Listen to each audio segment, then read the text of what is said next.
You may ask why government needs a planning function. Surely it has so much power. It can pass laws in parliament, it can employ people, it can design policies. But what we've seen in South Africa, and the story told by the Diagnostic, released by the National Planning Commission, is that things go wrong. And it's very important to understand what goes wrong and to fix it. It's for this reason that the Planning Commission was set up to try and bring these issues together and focus on the future. So let's take all of these stories together and let me share with you the story of Thandi. Thandi is a young African woman, 18 years old, passed grade 12 in 2010. She was part of a group of just under 1.4 million 5, 6, 7 and 8-year-olds who started school together in January 1999. But so many of those who started with her dropped out at various points.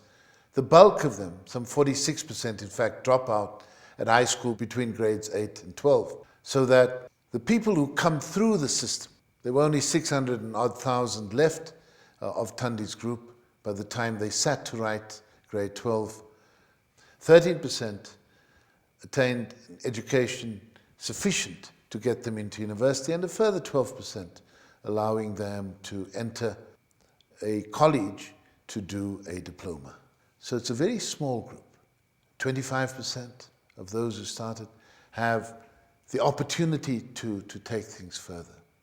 But out of that entire group, somebody like Thandi, who went to a school where virtually everybody is poor and African, and because she is a female, her chances were only 4% to get into university. Getting a university pass does not automatically mean that she would attend university. In Thandi's case, she couldn't. Financial and other reasons compelled her to remain at home and look for a job. In the first year, 2011, there was only a 13% chance that she would get a job. In fact, if one were to project this over the first 5 years after school, there's only a 1 in 4 chance that she would get a job. And once she has a job of earning an income above the median of 4,000 Rand a month is down to a mere 2%. 1 in 50 of people who leave school will earn more than 4,000 Rand a month in the first 5 years after school. She's likely to get a bit of piecework here and there. It may last a few weeks in one case, a few months in another case. But for that period, and for, in fact, all of her working life, it's unlikely that she will earn above the poverty line of 418 Rand a month. So this means for all of her childbearing years, she will be trapped in poverty. Her children will be born in poverty. The cycle of poverty will continue. In fact, ironically, the first time that she's likely to break through the poverty barrier would be when she turns 60 and then gets a state old age pension.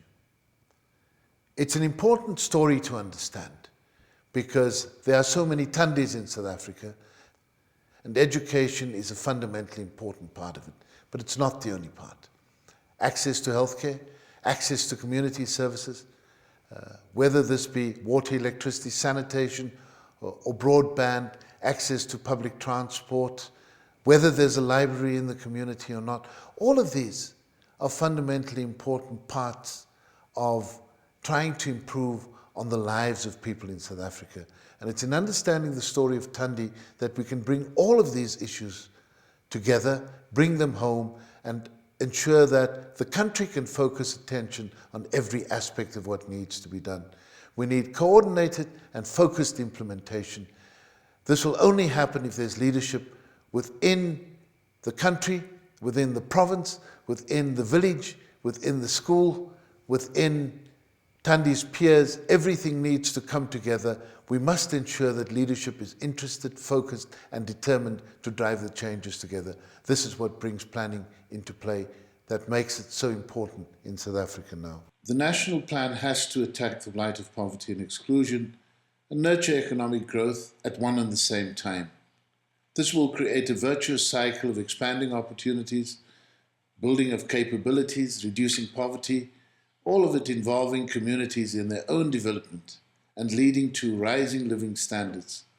Such a virtuous cycle requires agreement across society about the contribution and sacrifices of all sectors and interests. This will translate into greater confidence and a greater field of opportunities for individuals and the country.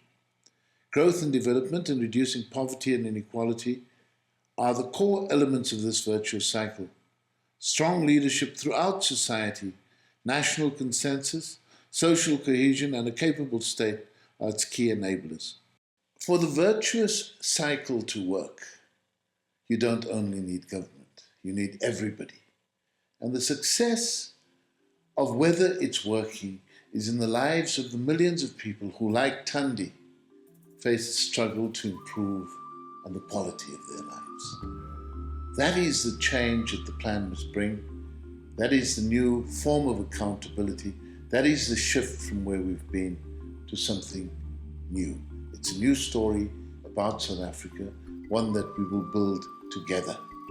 Thank you very much for your interest in the life of Thandi.